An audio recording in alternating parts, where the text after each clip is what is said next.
রুটি রুজির সময়টা কখন ধাক্কাটা প্রথম আসলো ভাই? জীবিকার তাগিদ যতক্ষণ পর্যন্ত না আসছে তখন মনে হয়েছে যে সম্পূর্ণ রঙিন। বিয়েটা করতে হলো মানে কি না, কি কাণ্ড ঘটাইছে যে করতে হইল? যে কাণ্ড ঘটালে না করে উপায় নাই। কত বছরের প্রেম? না, খুব বেশি না, সময় পান নাই? 1.5 বছর। ওকে। দেখেন জীবন কত অনিশ্চয়তায় এসে দাঁড়িয়েছে। ধরেন আমি আপনার এখান থেকে বের হলাম, কথার কথা হয়তো কোনো কারণে আমি কিছু মানুষের বা কারো বিরাগভাজন হয়ে আছি, তার হয়তো একটা ক্ষোভ হলো যে পাইছি আজকে ওরে একা, এই ধর। সঠিক। পাশে দিয়ে শত শত মানুষ হেঁটে গেল, কে কিন্তু এগিয়ে আল। ভাই এইটা কি আপনার কখনো মনে হয়েছে যে সংস্কৃতির যেই ব্যাপক বদল হচ্ছে প্রতিনিয়ত, সেখানটায় আমরা আমাদের নিজেদের অনুভূতিগুলো বা বাঙালি সত্তাকে অনেক বেশি মনে হচ্ছে যে না, এটা আমাদের জন্য না, আমরা হারাই ফেলতেছি ব্যাপারটা? কানেক্টিভিটি নাটক বা সিনেমাতে মনে হয় কি কখনো যে এই জিনিসটা আসলে আমাদের সংস্কৃতি বা আমার সাথে যায় না বা আমাদের সাথে যায় না? সেরকম অনেক কিছুই আছে আসলে। মানে বিশেষ করে এখন যে ধরুন আমি তো যেহেতু নাটকের লোক, আমি নাটকের কথাই বলি। জি।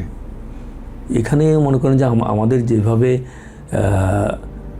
ধরেন আমি থিয়েটারের পরে যখন মিডিয়াতে আসলাম, তখন আমি যে ধরনের কাজের মধ্য দিয়ে আমার পথ চলা শুরু, তো সেই কাজগুলোর সাথে এখন যদি আমি যে কাজগুলো করছি অনেক পার্থক্য হয়ে গেছে।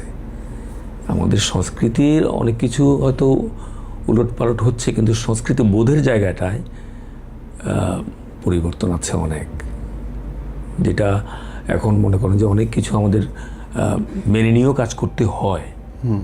কিন্তু আমরা এই ধরনের কাজের মধ্য দিয়ে বেড়ে উঠিনি। আজকে আমরা যে শব্দটার সাথে পরিচিত হয়েছে অনেক পরে, মব, এই সংস্কৃতিটাকে সরকার যদি কোনো পদক্ষেপ না নেয় ভয়ঙ্কর, তাহলে জাতির জন্য যে কি হবে সেটা কেউ চিন্তা করতে পারবে না। এমন কিছু মানে বিষয় আমাদের চোখের সামনে চলে আসে, সেগুলো দেখার জন্য আমার মন মানসিকতা কোনোটাই প্রস্তুত নয়। কিন্তু টেকনোলজি আমাদেরকে এমন জায়গায় নিয়ে এসেছে, আমরা তো এখন তো সব কিছু ওপেন, সব কিছু আমরা দেখছি, কিন্তু সব কিছুকে আমরা হজম করতে পারি না, পারি না। তো এটা খুব কষ্ট দেয়। একটা জেনারেশন যেভাবে তৈরি হচ্ছে, এদের মধ্যে সেই মূল্যবোধটা কখন জাগ্রত হবে একমাত্র বিধাতাই জানে। আমাদের সাংস্কৃতিক উপাদানের জন্য নাটক, সিনেমা, এগুলোর জন্য আমাদের মূল্যবোধ নষ্ট হচ্ছে না? মূল্যবোধ নষ্ট হয়ে গেছে বলে নাটক সিনেমাগুলো এরকম হচ্ছে? আপনার কি মনে হয়? মূল্যবোধই অনেক জায়গায় নষ্ট হয়ে গেছে, যেটা সত্যি কথা। আপনাকে ক্যামেরার সামনে দাঁড় করাবে, তার আগ মুহূর্ত পর্যন্ত আপনি জানতে পারবেন না কি কি সংলাপ আপনি বলবেন। কারো অভিনয় দেখে মনে হয় কিনা যে আমি এরকম যদি অভিনয় করতে পারতাম? অনেকেরই মনে হয়। কার? অনেকেরই মনে হয়। যেমন সবচেয়ে বড় আক্ষেপ তো আমাদের হুমায়ুন ফরিদি।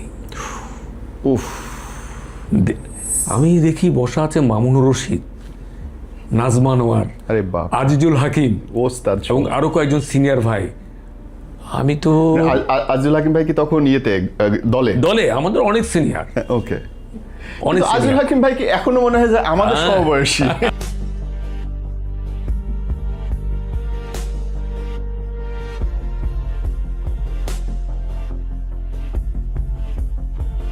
40 বছর একটা পেশায় সংস্কৃতি কর্মী। আবিদ আজাদকে কেমন করে বিশ্লেষণ করতে হয় আমি জানি না, কিন্তু আমি এটুকু জানি বিনয়ী, ভদ্র, গুণী এবং শিক্ষণীয় একজন মানুষ তিনি। ভাই থ্যাংক ইউ, আপনি আসছেন, আমি অনেক খুশি হয়েছি, একদম মন থেকে খুশি হয়েছি। Thank you. না, আমি অনেক খুশি যে তোমার সাথে অবশেষে আমার দেখা হলো। তুমি একজন বিখ্যাত মানুষ। ভাই 40 বছর হয়ে গেল। হ্যাঁ, মেঘে মেঘে অনেক বেলা। আসলে সময় যে কিভাবে চলে যায়, মানে এটা কি বলবো, আমি ভাবলেও মনে হয় 40 বছর। এই ভূত মাথায় কেমন আসছিল? এটা আসলে হয়েছে কি যে শৈশবে, তখন মনে হয় আমি ক্লাস 6 বা 7-এ পড়ি। জি। হ্যাঁ, আমাদের গ্রামে একটা নাটক হবে। তখন শীতকালে সিজনে আমাদের গ্রামাঞ্চলে তো নাটক হতো। তো সেখানে একজন শিশু শিল্পী দরকার ছিল। আচ্ছা, কত সাল সেটা? এটা প্লাস মাইনাস উম, 80? এটির একটু আগে ওকে ওকে, 79-80 এরকম হতে পারে, হ্যাঁ। জি। তারপরে ওটা করলাম, সবাই বললো যে হ্যাঁ ভালো করেছে। কিন্তু তারও পরে আমার আরেকটা যেটা সৌভাগ্য হয়েছিল সেটা হলো খেলাঘর একটা সংগঠন আছে না, জি, জি, সেখান বিখ্যাত থেকে, তো, বিখ্যাত। হ্যাঁ বিখ্যাত। তো সেখানে আমার এক বড় ভাই সেটার সাথে জড়িত ছিল। তো ওনারা আমাদের রবীন্দ্রনাথ ঠাকুরের ছুটি গল্পের ওই নাটিকাটা করবে। আচ্ছা, সেখানে তারা আমাকে ফটিক চরিত্রের জন্য আমাকে হিট ও ক্যারেক্টার। মাই গড, আমি মানে, এবং আমি জানি না ওইটাও নাকি বললো যে আমি ভালো করেছি। হ্যাঁ, এবং সবচেয়ে আমি হয় না মানুষ ইন্সপায়ার্ড হয় না কোনো না কোনো কারণে। তো আমি শুনলাম যে আরও একটি সংগঠন এই নাটকটি করবে, কিন্তু তাদের ফটিক চরিত্রের জন্য নাকি আমাকেই লাগবে। ফটিক পাওয়া যাচ্ছে না আপনি ছাড়া। হ্যাঁ, চাওয়া এই বিষয়টা আমার মানে মাথায় ছিল আর কি। তো যাই হোক, তারও অনেক পরে আমি যখন ঢাকায় আসি, এখানে অনার্সে যখন অ্যাডমিশন নেই, তখন একদিন পত্রিকা দেখলাম যে আরণ্যক নাট্যদল কিছু নাট্যকর্মী নেবে। কোথায় ভর্তি হয়েছিলেন? আমি জগন্নাথ কলেজে, যেটা এখন বর্তমানে University? জগন্নাথ ইউনিভার্সিটি, কোন জগন্নাথ subject? বিশ্ববিদ্যালয়, ম্যানেজমেন্ট। আরে বাপরে। তারপরে আমার এক ফ্রেন্ড আমাকে বললো যে এরকম নাটক করবা, নিচ্ছে লোক। তো আমি বললো যে হ্যাঁ, তাহলে তো ঠিকই আছে। কিন্তু তখনও পর্যন্ত এই যে গ্রুপ থিয়েটার, এটার সম্পর্কে আমার কোনো আইডিয়া নাই। ঠিক আছে, তো যথারীতি টিএসসিতে আসলাম। অ্যাপ্লিকেশনটা আমার ফ্রেন্ড লিখে দিয়েছিল, আমি লিখি নাই। এবং যেদিন ইন্টারভিউ সেদিন দিলাম।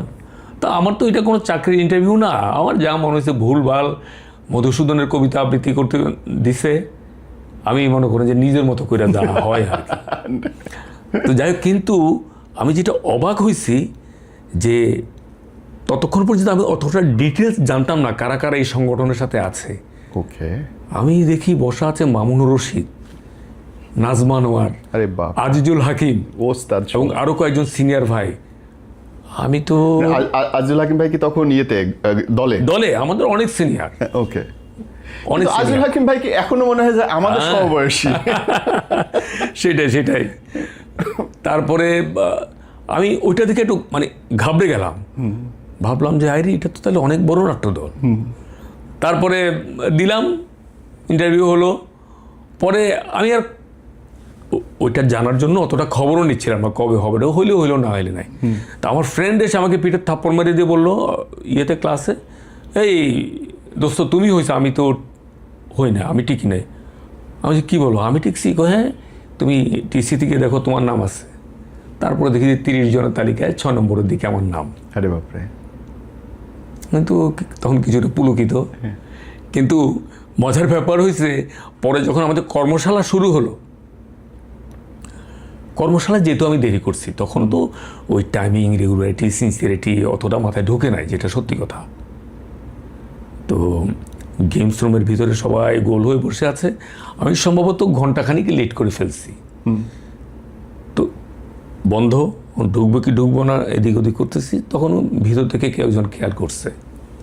তো আমাদের এক সিনিয়র ভাই আসলো, এসে উনি আবার একটা ওই টেবিল টেনিসের ওখান থেকে এই একটা খাম নিয়ে আসলো, বলে যে আপনার নাম কি? এই জি। আপনার ঠিকানা কোথায়? পরে ভাবলাম যে অ্যাড্রেস দেয়নি আমার ফ্রেন্ড, কারণ ওই ইয়েটা তো সে লিখে দিছিল। সিলেকশন হয়েছে, অ্যাড্রেস নাই। ভাই জোস। ও মানে আমি তো খুব লজ্জা পাইলাম। কিন্তু মজার বিষয় হলো এরপরে যে ভারী ভারী কথা বললো না, তো প্রথম দিন ভাবলাম যে আচ্ছা ঠিক আছে, কিন্তু তারপর বলে যে আপনারা ট্র্যাকস্যুট পরে আসবেন, এই আসবেন, সে আসবেন। যাই হোক, শুরু হলো আপনার এক্সারসাইজ, নানান ধরনের ব্যায়াম। মামুনুর রশিদ সাহেব তখন সেখানটায়? হ্যাঁ, মানে এই সেকশনটা দিচ্ছিল একজন, কিন্তু মানে বক্তব্যগুলো রাখা শুরু করলো আস্তে আস্তে মোহন ভাই।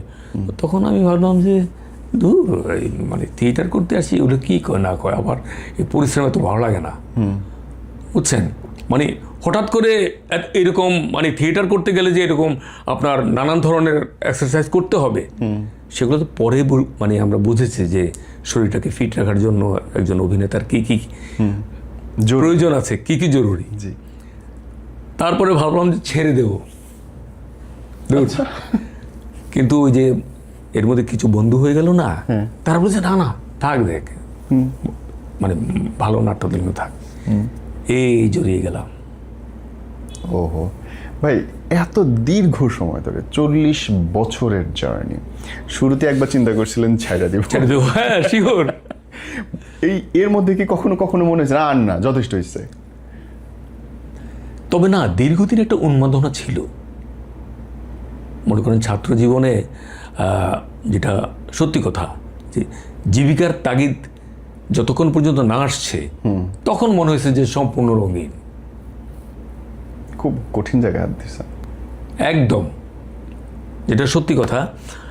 তখন কি বলবো, যে তখন ওই যে একাডেমিক ইয়ের চাইতে বেশি এটাকেই আমি প্রায়োরিটি দিয়েছি। আমার মতো অনেকেই থিয়েটার পাগল মানুষ। রুটি রুজির সময়টা কখন ধাক্কাটা প্রথম আসলো ভাই? বিয়েটা করতে হলো। করতে হলো মানে কি? না, কি কাণ্ড ঘটাইছেন যে করতে হইলো? যে কাণ্ড ঘটালে না করে উপায় নাই।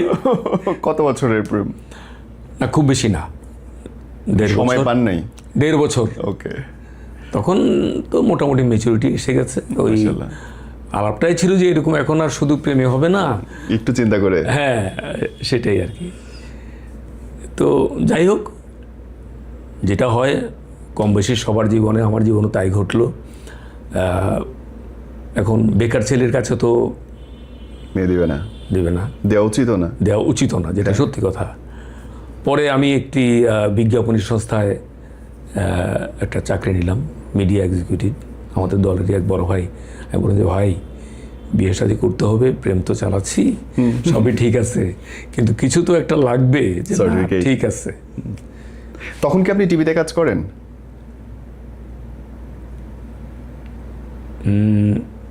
হ্যাঁ, তখন শুরু করছেন টিভিতে কাজ করা? হ্যাঁ, ততদিনে আমি পরিচিত মুখ হয়ে গেছি। ওকে, তাহলে তো আপনার এই ইনকাম তো তখন রেগুলার ইনকাম। কিন্তু তখনকার কাজের বিস্তৃতি তত বেশি ছিল না, তখন তো মূলত টেলিভিশন কেন্দ্রিক, শুধু বাংলাদেশ। হ্যাঁ, আমরা যখন শুরু করেছি তার কিছুদিন পরে আপনার প্যাকেজ অনুষ্ঠান শুরু হলো, প্যাকেজের আওতায়। আচ্ছা, তখন আমাদের কিছু কিছু কাজ শুরু হলো। কিন্তু এখন যে মানে কাজের যে ব্যাপকতা তখন তো ছিল না, তাই না? তো সেই কারণে তারপরে যা হয়, সংসার জীবনে তারপরেও মনে করেন যে থিয়েটার থেকে কিন্তু দূরে সরে যায়নি। আচ্ছা, এখনো থিয়েটারের সঙ্গে জড়িত আছি। এবং হ্যাঁ, তবে বিগত বেশ কিছু বছর আগের মতন সেই ইনভলভমেন্টটা দলের সাথে নেই নিয়মিত। চাকরি ছেড়েছিলেন কবে? পরে চাকরি ছেড়ে দিয়ে পরবর্তীতে নিজেই ওই রকম একটা ব্যবসায় চলে গেলাম। জি। তারপরে ব্যবসায় নানান চড়াই উতরাই আমাদের এখানে যা হয়, কারণ আমরা তো আমাদের যে মন মানসিকতা দিয়ে পরবর্তীতে আমাদের জীবনাচরণ, যে জীবন চর্চা আমাদের, সেখানে আসলে আমি ব্যবসার জায়গাটায় সেভাবে আমি অ্যাডজাস্ট করতে পারছিলাম না। শিল্পীদের ব্যবসা করা অনেক মুশকিল, না মিথ্যে বলতে পারবে, না মানুষ করতে পারবে। এবং পরবর্তীতে আরও কিছু জায়গায় জড়িত হয়ে প্রতারিতও হয়েছি।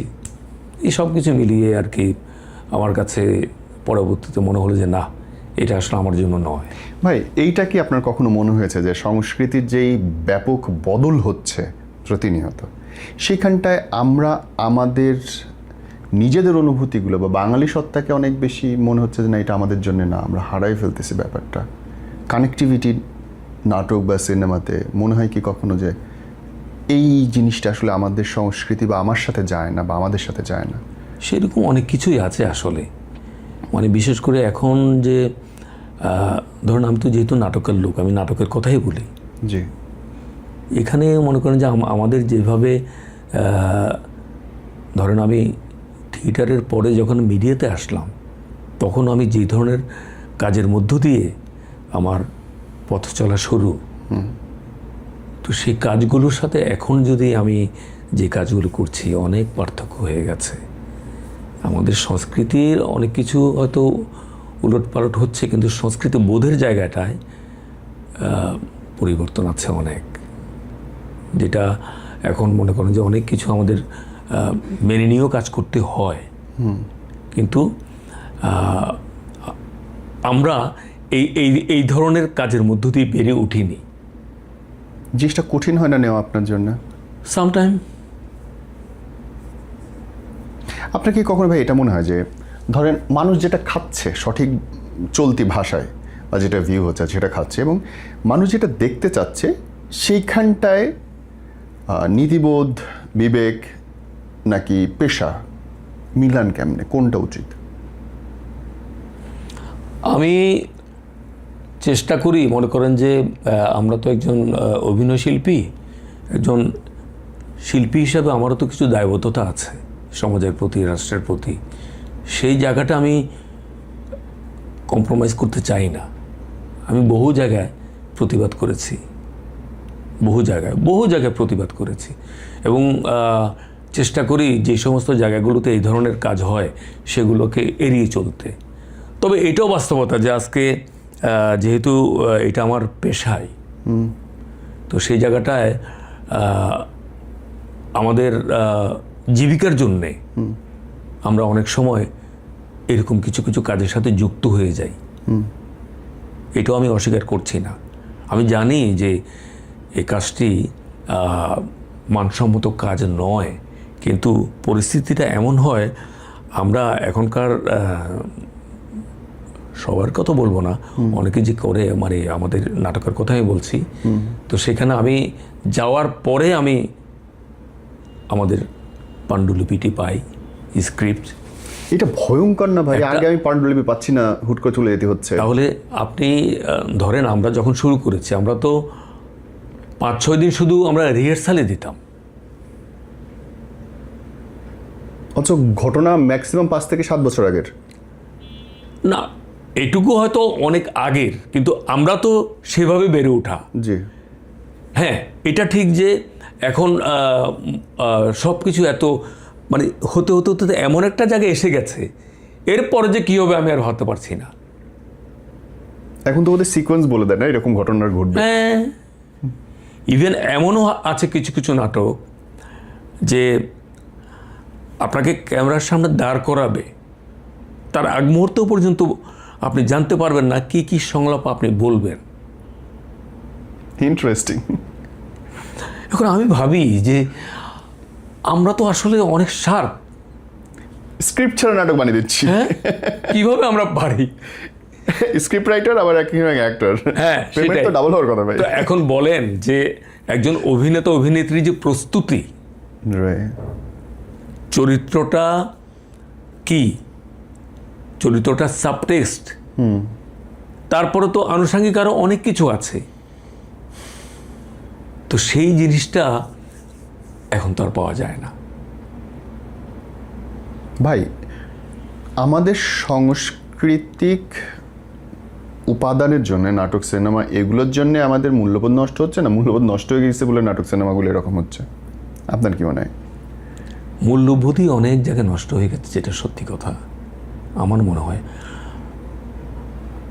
আমি তো অত ভালো বুঝি না, অত ভালো বলতে পারি না, কিন্তু আমার কেন জানি মনে হয় যে নানান জায়গায় মূল্যবোধের অবক্ষয় হচ্ছে।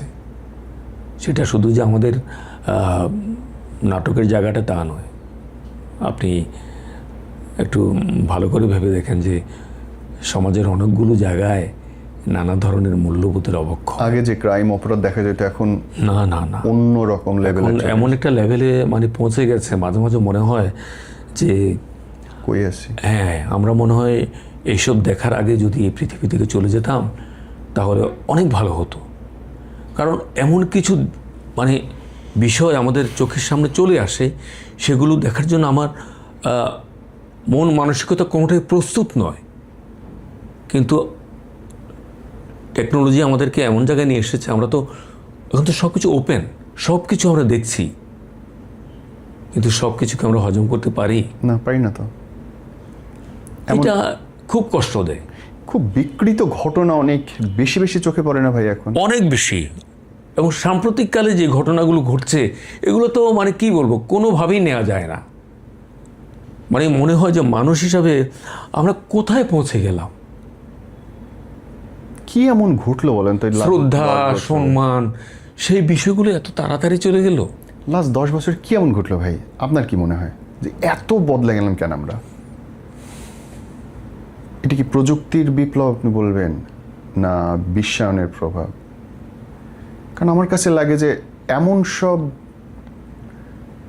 অতি জঘন্য ঘটনা আমরা দেখতেছি চারপাশে, শিশুদের সাথে, প্যারেন্টসদের সাথে, স্কুল, কলেজ, মাদ্রাসা, মানে নজর ফেরানো যাচ্ছে না একদিক থেকে শেষ করে আরেক দিকে। সেটা তো আপনাকে বললাম যে এই সমস্ত ঘটনাগুলো যখন দেখি তখন কিন্তু একটু দেখার পর আর দেখতে ইচ্ছে হয় না, ভয় লাগে, নিউজ ফিড খুলতে ভয় লাগে। এই বদল কি সম্ভব ভাই? আমি তো আশাবাদী মানুষ, আশা করি, কিন্তু আমার মনে হয় যে আমি জানি না এই কথাটা বলা আমার ঠিক হবে কিনা, একটা জেনারেশন যেভাবে তৈরি হচ্ছে এদের মধ্যে সেই মূল্যবোধটা কখন জাগ্রত হবে একমাত্র বিধাতাই জানে। এরাই বোধহয় সেই জেনারেশন যারা শিক্ষকরে মেরে আনন্দ পায়। এখন দেখেন, আমরা যে পারিবারিক শিক্ষা নিয়ে বেড়ে উঠেছি, এখন কি পরিবারগুলো সেই শিক্ষাটা দিতে পারছে না প্রপারলি, নাকি? এটাও কিন্তু ভাবায়। তার মানে প্যারেন্টস হিসেবে আমরা খারাপ, মুরব্বী হিসেবে আমরা খারাপ? হ্যাঁ, অনেক প্যারেন্টসই কিন্তু, অনেক প্যারেন্টস আছে যারা শাসনটা হয়তো সেভাবে করে না, বা একটা সময় হয়তো ওনারাও হাল ছেড়ে দেয়।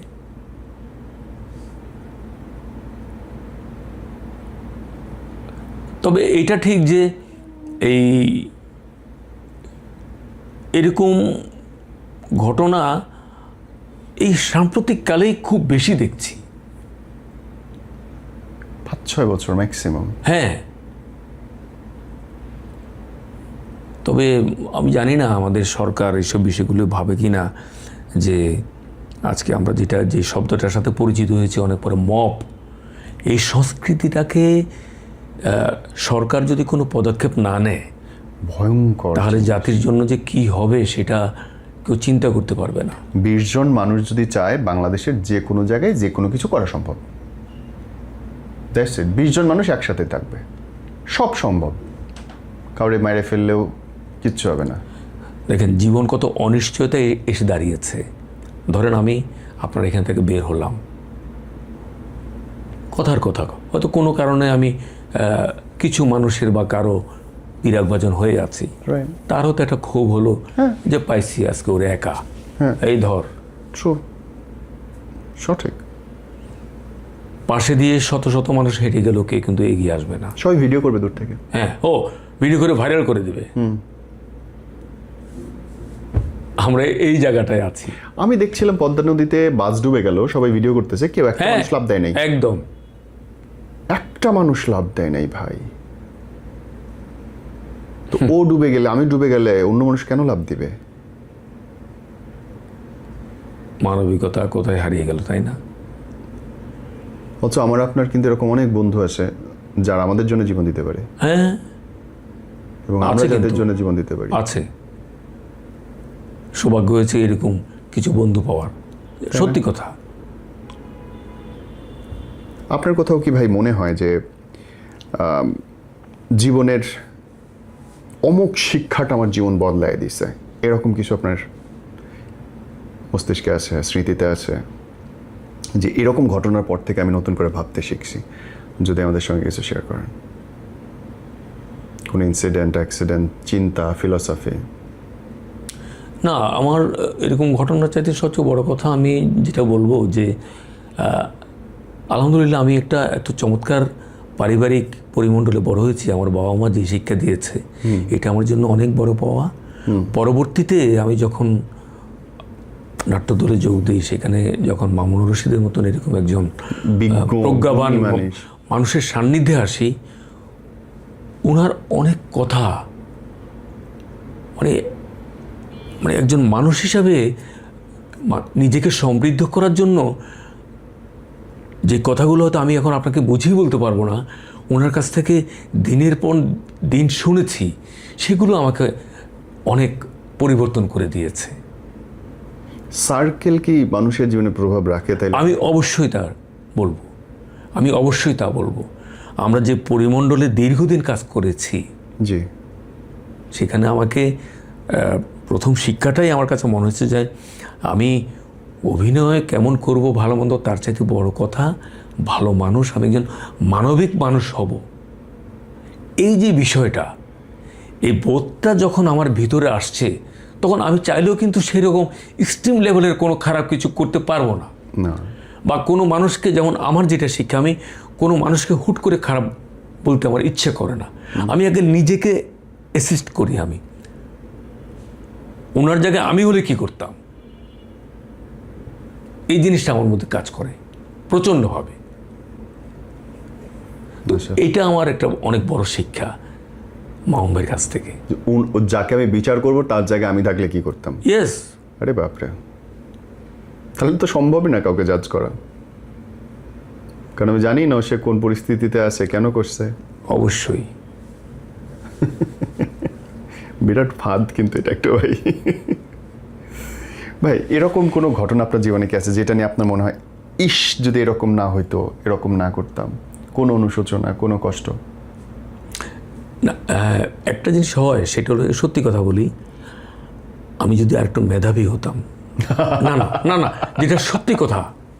না না, শুনেন, মানুষ তো তার নিজের সম্পর্কে নিজেই ভালো জানে, তাই না? আচ্ছা, আমি একটা ভালো সংগঠনে কাজ করেছি, অভিনয় করি, দর্শক পরিচিতি পেয়েছি, এগুলো সবই ঠিক আছে, কিন্তু আমি তো বুঝি, ঠিক আছে, আই নো মাই হাইট। তো সেই জায়গা থেকে আমার মনে হয় যে আমি আর একটু মেধাবী অভিনেতা হলে আরও কিছু অনেক ভালো কাজ করার হয়তো সুযোগ পেতাম, ভালো চরিত্রে করতে পারতাম, এটা মাঝে মাঝে মনে হয়। কিন্তু সেই অর্থে অনুশোচনা বলবো না, থাকে না মানুষের এক ধরনের ক্ষুধা। হ্যাঁ, এটা একজন মানে আর্টিস্ট, একজন অভিনেতা হিসাবে আমার একটা অতৃপ্তি বলতে পারেন, এইটাই। আর একটা অতৃপ্তির গল্প আপনি আমাকে বলছিলেন অফেয়ারে হুমায়ুন আহমেদের সঙ্গে কাজের। হ্যাঁ হ্যাঁ, এটা আমার একটু আক্ষেপ আছে। সেটা হলো যে ওনারা একটা ছবিতে আমার অভিনয় করার কথা ছিল, কিন্তু ওনার সাথে যেদিন সাক্ষাৎ করার কথা ছিল সেদিন আমি একটি শুটিং থেকে ফিরতে দেরি হওয়াতে আমি ওনার সে কাজটি করতে পারিনি। তো এইটাও একটা আমার অনেক বড় আক্ষেপ। এবং উনি যখন এই পৃথিবী থেকে চলে গেলেন, সেদিন আমার বারবার মনে হয়েছে, ভাই এত তাড়াতাড়ি চলে গেল, আমি ওনার ওই কাজটি করতে পারলাম না। আহা, যে সুযোগটা ফারুক ভাইরা অনেক জোস করে নিয়েছে। ওনারা তো লিজেন্ড অ্যাক্টর, ফারুক ভাই। আপনার প্রিয় অভিনেতাকে ভাই সমসাময়িকের মধ্যে? সমসাময়িকের মধ্যে আসলে আমার বলাটা ঠিক হবে না, তবে আপনার সমসাময়িকের কথা বলছি। আমার সমসাময়িকের মধ্যে এই যে একটু আগে যাদের কথা বললেন, এরা সবাই আমার প্রিয়। আমার আরেকজনের কথা আমার না বললেই না, তুষার ভাই, জি, যার সাথে আমরা জুটি হয়ে পরিচিতি পেয়েছি। জি, তুষার ভাই আসলে খাইতে মজা পায় না? খাইতে মজা পায়, খাওয়াইতে মজা পায়, খারাপ না। সব খাবারের বিজ্ঞাপনগুলোতেই তুষার ভাই দেখা মজা। হ্যাঁ, আমি কই, আপনি এটা কি খাবারের উপর ইয়ে করতো না? আমি যে আপনি তো মোটামুটি যা স্বাস্থ্য আল্লাহ দিছিল, খাবারের বিজ্ঞাপন করে আরো বাড়াইছেন। ভাই কাউকে নিয়ে জেলাস লাগে যে আমি যদি এরকম হইতে পারতাম? তুষার খুব মজার মানুষ, খুব ভালো মানুষ। আপনার কারণে জেলাস লাগে যে আমি যদি ইনার মতো হইতে পারতাম? না, মিডিয়াতে অনেকে বলে তো, ভাই 30 বছর ধরে আপনার দেশে একই রকম দেখছি। তাই বলছি, ভাই আমার পুষ্টিহীনতার অভাব।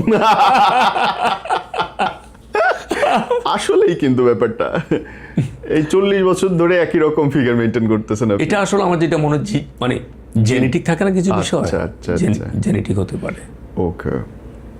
আর আমি যে প্রশ্নটা করছিলাম একটু আগে, যে কারো অভিনয় দেখে মনে হয় কিনা যে আমি এরকম যদি অভিনয় করতে পারতাম? অনেকেরই মনে হয়। কার? অনেকেরই মনে হয়। যেমন সবচেয়ে বড় আক্ষেপ তো আমাদের হুমায়ুন ফরিদি। উফ, দেখি আর ভাবি যে মানে আমাদের এই ধরনীতে একজন আউটস্ট্যান্ডিং অ্যাক্টর। এবং জানেন, আমার খুবই সৌভাগ্য যে ওনার সাথে অনেকগুলো কাজ করতে পেরেছিলাম। হুমায়ুন ফরিদির সাথে কি কি কাজ একটু বলেন না? আমাদের ডিরেক্টর ছিল একজন সাইফুল ইসলাম আন্নু, তার 3টা ধারাবাহিকে পরপর কাজ করেছিলাম। একটার নাম মনে আছে, কারো কোনো নীতি নাই, এখনকার জন্য পারফেক্ট, পারফেক্ট মানে এখনকার জন্য পারফেক্ট ভাই। এবং শুনেন খুব মজার কিন্তু, বুঝছেন, কেমন? আমি ছিলাম পকেট মার। মানুষ শুনছে চরিত্র করার আগে ওই ধরনের মানুষের সাথে মেশে, এবং আপনি কি সে আমি যখন ইয়েতে জেল হাজতে, তখন তার সাথে আমার পরিচয় হয়। সে কি জানি একটা কারণে জেলখানায় গিয়েছিল জন্য, তখন তো আমার সাথে পরিচয়। সে আমাকে বাসায় ইনভাইট করে, একদম তার সাথে ডাইনিং টেবিলে বসে একসাথে খাই। আর সে আমাকে নিয়ে আসার কারণ হলো যে আমি কিভাবে করি শেখাবে, এইরকম। ইন্টারেস্ট। আর আমি মানে উনি যে কি একটা মানে ম্যাজিক ওনার অ্যাক্টিং, আমি তো প্রথম দিন ঘাবড়ে গেছিলাম। উনি একদম সহজ, মানে ওনার কোয়ার্টিস্টের সাথে একদম, উনি যে এত বড় মাপের অভিনেতা বোঝা যায় সেটা বোঝার কোনো উপায় নেই। এই প্রসঙ্গে আমি আপনাকে আরেকটা কথা বলি, সেটা হলো যে আমার অভিনয় জীবনের শুরুতে আপনাকে আমি ছোট্ট একটা তালিকা দিচ্ছি যাদের সাথে আমার কাজ করার সৌভাগ্য হয়েছিল। এটাই হলো আমার জীবনের সবচেয়ে বড় প্রাপ্তি। শুরুতেই যেমন আবুল খায়ের, গোলাম মুস্তফা, সুবর্ণা মুস্তফা, ফেরদৌসী মজুমদার, আর বাদ থাকে কে? রাইসুল ইসলাম আসাদ। আচ্ছা স্যার, আর কে?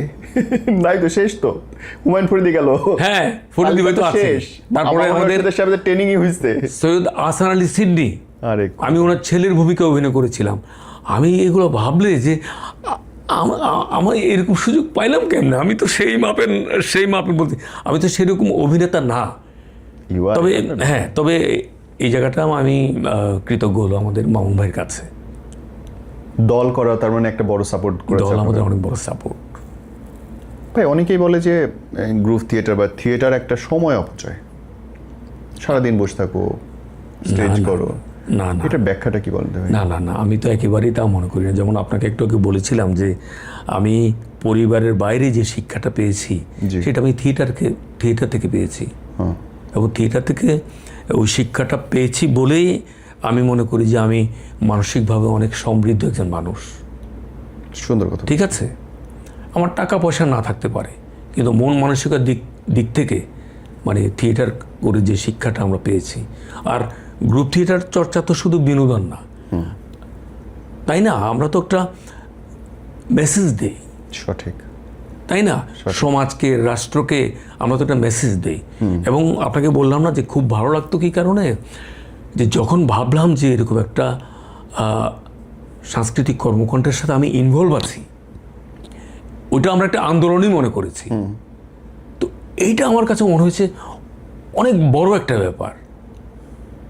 আমি পড়াশোনা করতেছি, ইটস ওকে, তার পাশাপাশি এই যে অভিনয়ের মধ্য দিয়ে আমি সমাজ পরিবর্তনের সুযোগ। হ্যাঁ, আমাদের অনেকগুলো নাট্য দলেরই স্লোগান এরকম, যেমন আমাদের হলো যে নাটক শুধু বিনোদন নয়, সমাজ পরিবর্তনের সুতীক্ষ্ণ হাতিয়ার। সঠিক। তো এই বিষয়টাও যদি আমি একটু ধারণ করতে পারি, তাহলে তো আমি মনে হয় যে মানে কি বলবো, যে আমি এটা সাথে যে আমি জড়িত আছি, এটাই আমাকে বা আমাদেরকে অনেক আনন্দ দেয়, আত্মতৃপ্তি আসে একদম। হ্যাঁ, ডেফিনেটলি। ভাই এখন তো ভাইরালের যুগ, মানুষ ইচ্ছে করে নেতিবাচকতা ছড়ায় নিজের নামে, ইচ্ছে করে ভাইরাল হতে হয়, ভাইরাল না হইলে তার কাটতি নাই, দাম নেই। এই ব্যাপারগুলো আপনার কেমন লাগে? এগুলো আসলে মাঝে মাঝে হাসি, আবার এখন তো আসলে এত অনেক কিছু দেখা যায়, তো একদম রুট লেভেলের লোকজন থেকে শুরু করে আমাদের মিডিয়ার লোকজনও এইগুলোতে যখন জড়িয়ে যায়, বা আমাদের চাইতে আরও সিনিয়র বা আরও বেশি পরিচিত মুখরাও যখন এইসব জায়গায় আসে, তখন ভাবি মনে হয় এটাই মনে হয় স্বাভাবিক। ওকে, না হলে ভিউ, ভাইরাল, এই ধরনের শব্দগুলোর সাথে তো আমরা আসলে পরিচিত ছিলাম না এই কিছুদিন আগেও। ছিলাম কি না, বছর তিনেক সব বদলে গেল সেই। এবং এটা কিন্তু আমাদের এখানেও যথেষ্ট প্রভাব ফেলছে। আপনি তো জানেন যার যত বেশি ভিউ সে তত তার ডিমান্ড তত বেশি। এবং অনেক বড় পেমেন্ট নেওয়ার হ্যাঁ, সুযোগ থাকে। সে আপনি ওই থিয়েটার চর্চা করে আসছেন না কালকে এই গ্রাম থেকে আইসা কাজ শুরু করছেন, সেটা দেখার কোনো বিষয় না, ওটা কোনো ফ্যাক্টরি না। আপনি ভাইরাল, আপনার ভিউ অনেক বেশি, দ্যাটস এনাফ। টিকটকার থেকে অভিনেতা ব্যাপারটা আপনার কি লাগে? এক কথায় দুঃখজনক। এটা কেন বলছি? না, আমি কারো মেধাকে আমি ছোট করছি না। সেটা তখন মনে হয় যে এই যারা দীর্ঘদিন থিয়েটার করে বা নানান ধরনের চর্চার মধ্য দিয়ে আসছে, তো তাদেরকে তাদের জন্য দুঃখজনক আর কি, যেটা সত্যি কথা। তাদের আফসোস হয়, আমারও আফসোস হয়, এটাও সত্যি কথা। যখন দেখি যে আমাদের অঙ্গনেও এরকম অনেকেই যথেষ্ট সুযোগ পেয়ে কাজ করছে, অবশ্যই তার একটা যোগ্যতা নিয়ে সে কাজ করছে, ঠিক আছে, কিন্তু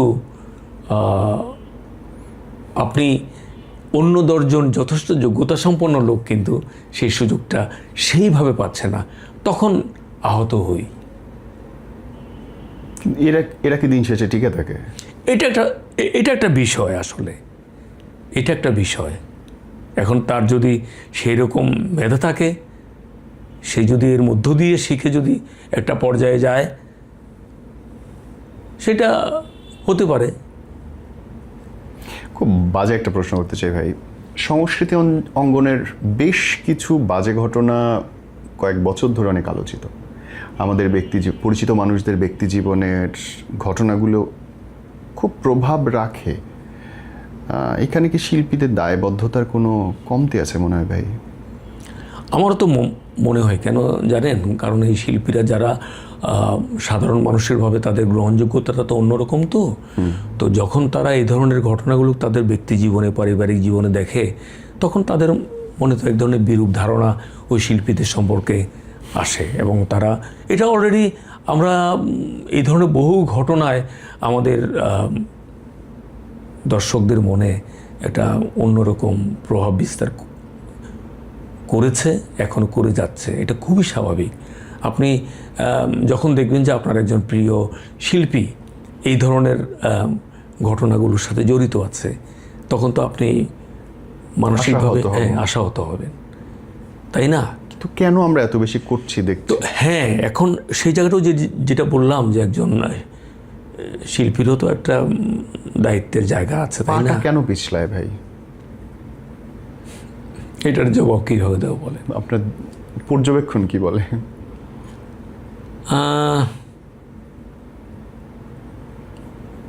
পর্যবেক্ষণ আসলে কি বলবো, এগুলো তো আসলে মূলত ব্যক্তির উপরে নির্ভর করে।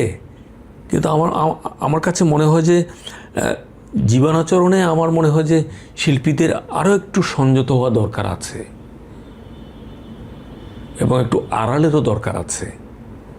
আড়ালেটা একটু ব্যাখ্যা করেন। আড়ালটা কীরকম? আপনি এমন কিছু করবেন না যেটা আপনার যারা দর্শক,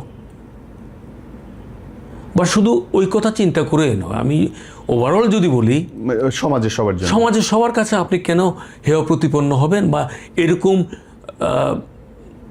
এরকম কাজ আপনি কেনই বা করবেন?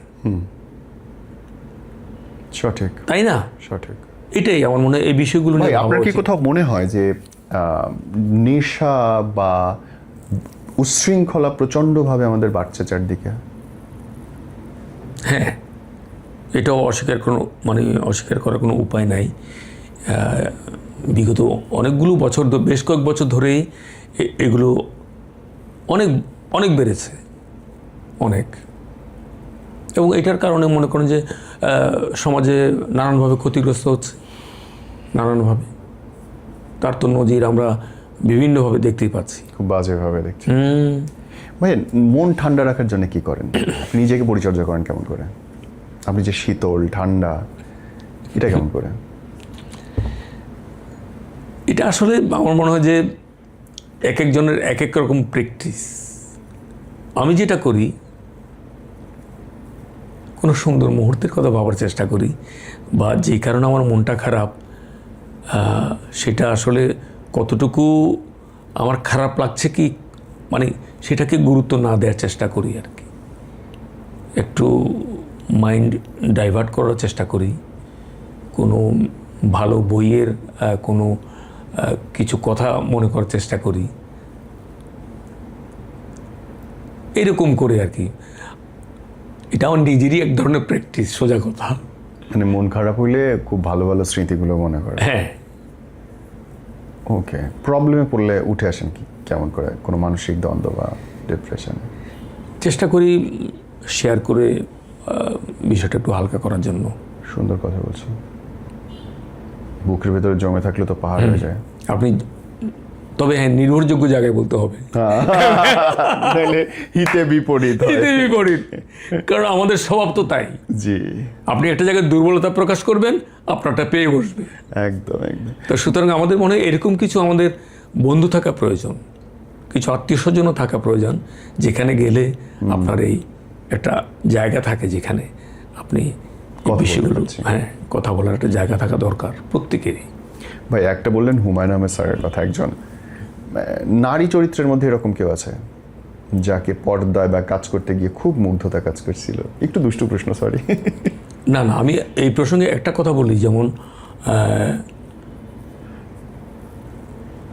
মুগ্ধতা কাজ করেছিল অন্যভাবে। জি, সেটা হলো আমাদের দলে একজন অভিনেত্রী ছিলেন, খুবই গুণী একজন অভিনয় শিল্পী, নাজমা আনোয়ার। নাজবানো, জি। হ্যাঁ, ওনাকে আমি কাছ থেকে দেখেছি। তো উনি মঞ্চে যেরকম চমৎকার অভিনয় করতেন দাপটের সাথে, ঠিক প্যারালালি ওনাকে আমি ছোট পর্দায়ও দেখেছি, বড় পর্দায়ও দেখেছি কিছু। ওনার অভিনয় আমাকে মুগ্ধ করে। তিনটা তো তিন রকম, মঞ্চ একরকম, সিনেমা একরকম, টেলিভিশন একরকম। ওনাকে আমি সিনেমার কথাটা বলবো না, ওনাকে আমি শঙ্করনীল কারাগারেও দেখেছি। সেদিন কিছুদিন আগে ওনার একটা দেখলাম, ওনার হাজব্যান্ড ছিল মমতাজউদ্দিন আহমেদ, নাট্যকার। জি জি জি। তো সেখানে উনি খুব, মমতাজউদ্দিন আহমেদ স্বামী হলো খুব নিরীহ, আর উনি হলো অ্যারোগ্যান্ট। উনি একবারও শাউট না করে, উচ্চস্বরে না, না, হ্যাঁ, এমন একটা লেভেলে উনি ওনার অ্যাঙ্গারটা শো করেছেন। মানে এখন ওইরকম গুণী শিল্পী না হলে এই লেভেলের অভিনয়টুকু করা যায় না। এখন চিৎকার না করলে তো রাগই প্রকাশ করতে পারে না কেউ। আমি মুগ্ধ হয়েছি কি কারণে, ঠিক রিভার্স, ওনাকে মঞ্চে দেখেছি, গ্রামের কিছু মহিলা থাকে না একটু ডেসপারেট, কারণে কে করে না, কোমরের শাড়ি, একদম তাই, কোমরে পরে উনি ওই যে ছেলেদের সাথে বিলে মাছ ধরতে যায়, সেই ক্যারেক্টার উনি যে দাপটের সাথে করছে। তো সেই কারণে বললাম যে খুব গুণী অভিনেত্রী ছিলেন। তো ওনার কাজ দেখে আমি মুগ্ধ। বাহ। তো উনি পৃথিবী ছেড়ে চলে গেছেন অনেক আগে, আল্লাহ তার ব্যস্ত নসিব করুক। ভাই, যদি দেশের জন্য চিন্তা করেন যে আমি আমার বাংলাদেশটা এইভাবে দেখতে চাই, ইদারিং আর ওই স্বপ্নটুকু মনে দেখি না, যেটা সত্যি কথা। কি বলেন? না না, কেন বলছি, ওই যে একটু আগে আমরা যেটা আলাপ করেছিলাম, জি, এখনকার যে কর্মকাণ্ডগুলো ঘটছে চারপাশে, কিন্তু হ্যাঁ, মানে এটা তো সারাক্ষণই মানে আমাদের ইচ্ছে হয় বা ইচ্ছে জাগে যে আমরা এই সমস্ত সংকটগুলো কাটিয়ে সুন্দরভাবে আমরা শান্তিপূর্ণভাবে আমরা এই দেশে বসবাস করতে পারবো। এটাই তো আমাদের চাওয়া, আর তো কিছু না, তাই না ভাই? আমরা ডাল ভাত খেয়ে সুন্দরভাবে আমরা সম্মানের সাথে যে জীবনযাপন করব, কাটায় চলে গেলে হইছে। হ্যাঁ, আমাদের আগে আগে যারা ছিল, মানে আমাদের শৈশব থেকে যদি ধরি, আমরা আমাদের বেড়ে ওঠার আগ পর্যন্ত কি চমৎকার জীবন আমরা দেখেছি। ফজলে নোয়ালি স্যার থেকে আজকা হানিফ সংকেত, সর্বশেষ আমরা প্রজন্ম, তারপর হুমায়ুন ফরিদি থেকে আপনারা, তারপর আমার কিন্তু একটা বড় অভিযোগ আছে ভাই, নাটক ইউটিউবেই দেখা হয়, এবং যে নাটকই দেখি আমার কাছে যে কোনো একজন অভিনেতাকে সবগুলো নাটক একই লাগে। এর কি আসলে কোনো মুক্তি নেই? আর নাম শুনলে তো বলে দেওয়া যায় যে এটা কি নাটক হচ্ছে, মাথা গরম মফিজ নাকি দুবাই ফেরত মফিজ। এখানে কি আপনাদের কোথাও দায় আছে ভাই? আসলে এখানে ব্যক্তির দায়টাই সবচেয়ে বেশি। এখন নির্মাতারা হয়তো আমাকে একই জায়গায় কাস্টিং করছে, কিন্তু সেখানে ভেরিয়েশন আনার দায়িত্বটা তো আমি মনে করি যে সেই অভিনেত্রী। খুব সুন্দর একটা কথা বলছেন, খুব সুন্দর একটা কথা বলছেন। আমরা দায় সারাভাবে দায়ী অন্য কাউকে দায়ী করে দিয়ে চলে যাই, কিন্তু একই ক্যারেক্টার যে ডিফারেন্ট হইতে পারে টোন, সেটা তো আমরা চিন্তা করিনি। বাহ, আপনি তোমার মাথা ঘুরিয়ে দিয়েছেন। না মানে ওইরকম আমি যতটুকু বুঝি আর কি। আসলেই তো সম্ভব, তাই নয় কি? আসলেই সম্ভব। একই মুভিজ তো 10 রকম হইতে পারে, 10 জেলা 10 রকম মুভিজ হইতে পারে। আপনি তো চট্টগ্রামের ভাষাও পারেন। একটু একটু পারি আর কি। কোন কোন ভাষা পারেন আপনি? কোন কোন এলাকার? অরিজিনালি তো আমি নোয়াখালীর। ও মোর খোদা। এবং নোয়াখালী ভাষা তো আমাকে বহু নাটকে, আমাদের এখানে এই একটা সমস্যা আর কি, মনে করেন আপনি অভিনেত্রী যেটা হয়। এতক্ষণ আপনার কথা শুনে আমার একবারও মনে হয়নি যে আপনার বাড়ি নোয়াখালী। তাই না? কি ভয়ঙ্কর। নোয়াখালীরা যেটা বলে আর কি, যে আছে না, ভাই আর কথা উনি বুঝতে পারতেন না, আর বাড়ি যে নোয়াখালী। আবার বলেন, আর একটু আগান। না, এইরকম বুঝছেন। আপনি কিন্তু খাই দিলেন আমাকে। কেন, তুমি কোন জায়গা? আমার বাড়ি রাজবাড়ি। ও আচ্ছা, নিউট্রাল একটা জেলা। ও আচ্ছা আচ্ছা আচ্ছা আচ্ছা। না, আমাদের দেশের কিছু কিছু অঞ্চলের ভাষা সুন্দর, লাইমলাইটে আছে আর কি, তার মধ্যে নোয়াখালী একটা হিট নাম্বার 1। তারপরে বরিশাল। বরিশাল পারেন? না, বরিশাল পারি একটু একটু, কিন্তু ওই রকম না। একটু বলেন না। না না, আমি আবার নাটকে অনেক সময় বলে তো, তাই আমি বলছি ভাই যেটা আমার গ্রিপে নাই সেটা বলে ধরা খায় লাভ নাই। তো চট্টগ্রামেরটা তো একটু শেখার সুযোগ হয়েছে আমি যদি। হ্যাঁ, চট্টগ্রামেরটা আমি ওই কিছু বন্ধু থাকে না, জি, তো তাদের সাথে কথা বলতে বলতে বা একটু অবজার্ভ করতাম কীভাবে বলে। হ্যাঁ। তো চট্টগ্রামের শুদ্ধটা কিন্তু খুব সুন্দর। মানে দেখ কী বলবো, যে আপনার সাথে দেখা হওয়ার পরে আমি মনে খুব শান্তি পেয়েছে। এটা শুদ্ধ, এটা শুদ্ধ আর কি। মানে কিন্তু ওদের টানটা হলো আসল, মানে টানটা যদি আপনি ধরতে পারেন। শুদ্ধ যে। হ্যাঁ হ্যাঁ, অবশ্য আমরা বলার সময় যে বলি আর কি, যে ওরা সবসময় বলে তা না। আচ্ছা। কিন্তু ওরা যেমন, আরে নীরব, তুমি বললে তো বিশ্বাস করবা না, এখানে আসতে আমি যে কি জ্যামে পড়ছি তোমার কি হইম, মানে ঢাকা শহরের রাস্তাঘাট এত জ্যাম, বদাই এন্ড দেয়ার নয়সুম। বাহ, কি সুন্দর লাগে শুনতে, এইরকম সুন্দর লাগে, কি সুন্দর লাগে। বাট নোয়াখালীটা বেস্ট ভাই। নোয়াখালী একটু দেন না, যদি কোনো মনে থাকে ডায়লগ বা কিছু একটা। খুব মজা লাগে নোয়াখালীর ল্যাঙ্গুয়েজটা। হ্যাঁ, নোয়াখালী এটা মানে যতগুলো নাটক নোয়াখালী ভাষায় করছি বুঝছেন, আমার তো মনে হয় এটা একটা সম্পদ বাংলার। আসলে এক এলাকার যে ভাষা, হ্যাঁ হ্যাঁ ও ফ্রান্স ইটালিয়ানের চেয়ে আমাদের ভাষা বেশি সমৃদ্ধ এলাকার ভাষা। এলাকার ভাষা। হ্যাঁ, আমাকে একটু দেন না নোয়াখালী, আই রিয়েলি ওয়ান্ট ইট। আচ্ছা, কিয়া কইতাম, হ্যাঁ কোন কিয়া কইতাম হয়। নোয়াখালী ভাষা হয়েছে কি বুঝনি, নোয়াখালী ভাষা ইন্টারন্যাশনাল ভাষার পর্যায়ে চলে গেছে। Royal district. হ্যাঁ, রয়্যাল ডিস্ট্রিক্ট কয় না মানছে কয় না যে নোয়াখালী মানুষ এই কোন দেশে নাই, পৃথিবীর সকল দেশে আছে। ওই সান্দে গেলেও নাকি নোয়াখালীরা লোকজন ফোন দেবে। তো না, আমি অবশ্য নোয়াখালীর লোক হিসাবে গর্ববোধ করি। রয়্যাল ডিস্ট্রিক্ট, হ্যাঁ, আন্ডার রয়্যাল ডিস্ট্রিক্টের লোক। আমি কিন্তু নোয়াখালী বিভাগ চাই আন্দোলনের একজন অন্যতম মানুষ। তাই নাকি? আমি সারাক্ষণ পোস্ট দিই, আমি নোয়াখালী বিভাগ চাই। কেন চাই? আমার তো কোনো কাম নাই। কিন্তু দিবে না। হ্যাঁ, কুমিল্লা লড়লে। হ্যাঁ, কুমিল্লা নিয়ে নিছে। এটা খুব নির্যাতন হয়ে গেছে। নির্যাতন হয়ে গেছে, আমাদেরকে মনে হয় কুমিল্লা বিভাগের মধ্যে ঢুকে দিবে ডেফিনেটলি। এটা উচিত না। না, আমরা আসবো না তো, আমরা তো এখন আছি চট্টগ্রামের সাথে আছি তো। ওই ভালো, আমরা ইতারের লোক থাকুন যে কি মানে আমরা তাদের সাথে থাকবো আর কি। এটা কি বললেন? এলাইনটি কি বললেন ভাই? না, আরা ইতার লোক নথাকুম, মানে আমরা কুমিল্লার সাথে থাকবো না। ইতার লোক না থাকুম। হ্যাঁ, বাহ, ইতার লোক নথাকুম, আরা সানিগর লোক থাকুম যে, মানে আমরা চট্টগ্রামে থাকবো। থাকুন যে। মাশাআল্লাহ, মাশাআল্লাহ। ভাই, আমরা অনেক ডিপ্রেস হয়ে যাই হুটহাট করে, এই জেনারেশনের মানুষ। তাদের জন্য যদি কিছু বলেন, that's our last thing I want. কেমনে আমরা নিজেদের উন্নয়ন করতে পারি, ভালো থাকতে পারি। এবং এটা তো আসলে অনেক কঠিন প্রশ্ন। তবে একটা কথা বলবো, সেটা হলো কি যে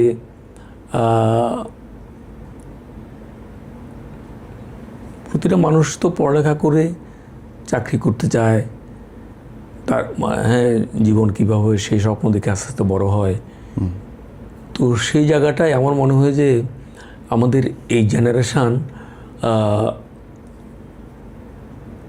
তাদের ভাবনাটার একটা পরিবর্তন করা দরকার।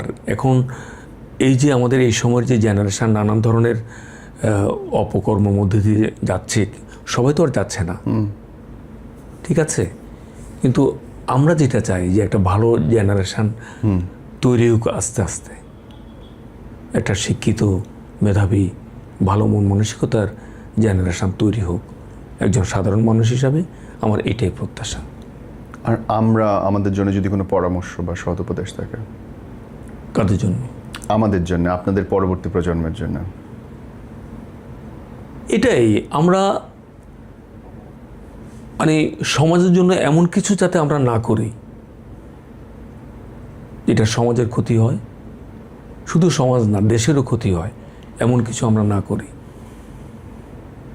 এবং আমাদের মন মানসিকতা যেন সেইভাবে তৈরি হয়, আমাদের মূল্যবোধটা যাতে ঠিক থাকে, পারস্পরিক শ্রদ্ধা সম্মান, এই বিষয়গুলো কিন্তু এই জেনারেশনকে মাথায় রাখতে হবে যে আজকে তোমরা যদি এই বিষয়গুলোকে গুরুত্ব না দাও তাহলে ইন ফিউচারে তোমরাও ঠিক এই ধরনের প্রবলেম সাফার করবা, বিষয়টা তোমাদের মাথায় রাখতে হবে। বাহ, খুব সুন্দর। প্রতিটা ক্রিয়ারই সমান প্রতিক্রিয়া আছে। আচ্ছা, থ্যাংক ইউ ভাই, আল্লাহ ব্লেস ইউ। দোয়া করি আল্লাহ আপনাকে সুস্থ রাখুন। তোমাকে অনেক ধন্যবাদ নীরব। আর কোথাও ভুলিলে মাফ করে দিন। Thank you. ওকে, ভালো থেকো।